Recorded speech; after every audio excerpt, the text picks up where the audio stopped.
Between 1870 and 1914, 3.6 million Polish immigrants came to the U.S. In 1912 to 1913, there was a peak for immigration, where 174,365 Polish immigrants came to the U.S. These Polish immigrants came to the U.S. during these years to escape the First World War. During this time, there was a draft and large military buildup, which gave Polish immigrants a large amount of time to escape military service. Polish immigration to the United States was much slower during the 1870s. During this time, Polish immigrants were leaving to escape economic destitute in Kaiser Wilhelm's Kulturkampf. The German Empire was forcibly converting German Polish villages to Protestantism instead of their traditional Catholicism. Immigrants from Poland were mostly male, as men outnumbered women 2-1. From 1870 to 1878, many Polish immigrants were trying to escape Kaiser Wilhelm's Kulturkampf. The Kulturkampf, or culture struggle, was Otto von Bismarck's attempt to remove Catholicism from the German Empire. He set many regulations and removed many Catholic associations from the government. It started when he removed the Roman Catholic Bureau from the Prussian Ministry of Culture. He also made it illegal for Roman Catholic priests to be involved in politics at sermons.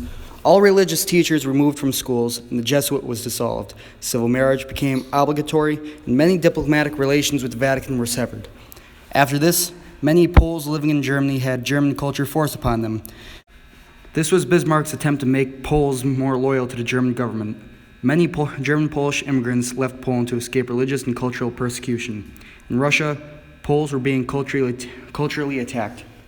Most Poles who came from Germany were more well educated than Austrian Russian counterparts. It became illegal to speak Polish in any Russian public area during 1800s, and no one could teach your children Polish either. Along with this, Poles living in Russia were denied any form of education. Overpopulation was also very evident in Russia, where there were an average of 67 to 80 people living per square kilometer in the Polish part of Russia. Polish peasants only received around 6 acres of land for farming and had to pay more in taxes than those who owned more land. Austrian Poles left for many of the same reasons as the Russian and German Poles. Poles were also leaving Russia on the civil war they had just fought, which they fought to regain independence from the Russians. The Polish settled in areas with many unskilled jobs. In the Connecticut River Valley, many railroad workers were laid off, which opened up jobs for immigrants. They often settled where the land was cheap, like northern Michigan, Minnesota, Wisconsin, and Nebraska. Most of the people who settled in these places worked with agriculture. Many also worked in the meat packing industry. Since Chicago, Kansas City, and South Omaha, Nebraska were important places for the meat packing industry, they became decent-sized Polish settlements. For example, Portage Park in Chicago, Illinois has a high percentage of Polish residents. About 1/3 of all Polish immigrants in the United States live in the Chicago area. Many Poles who came from these countries relied mostly on unskilled labor. This was very helpful for America as a new era of technological advancement had just come. There were many new factories and businesses with jobs to fill, and the Poles were coming from these countries to fill the vacuum. In New England, many Poles would work at textile mills, build railroad tracks. In the Midwest, many mining facilities took in Polish miners to mine for copper, iron, and coal. In many of the big cities around America, Polish immigrants would work in meatpacking facilities or steel factories. In the West, Poles would go to work for lumber plants or take up farming if they're wealthy enough.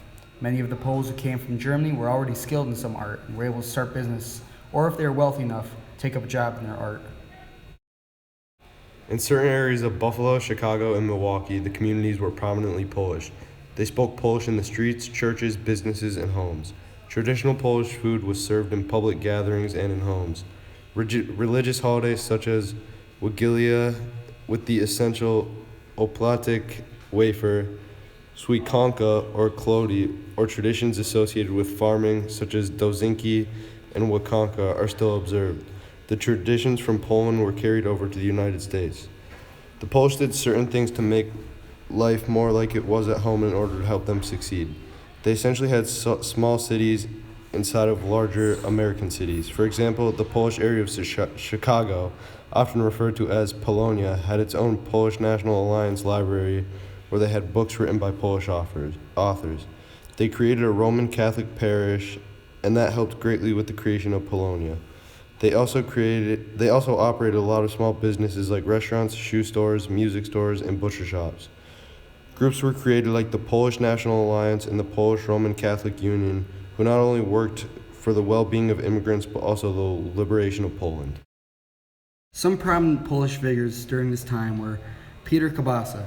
He moved to America in 1854 and worked as a teacher in the Panna Maria.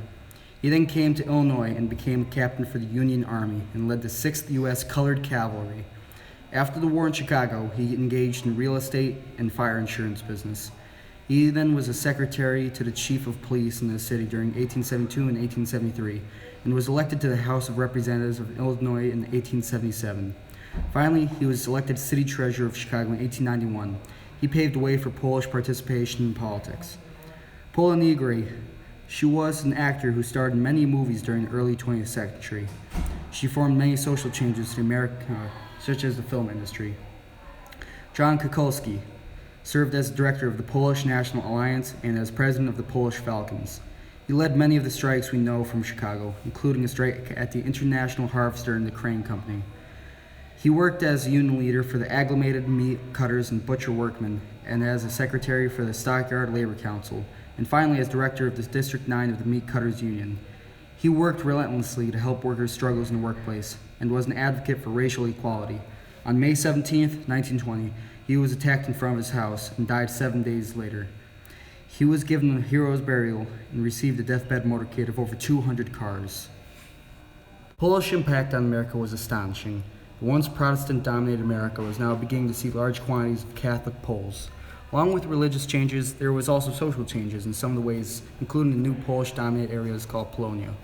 We still see some of this impact today, such as the Polish National Bank in Granby.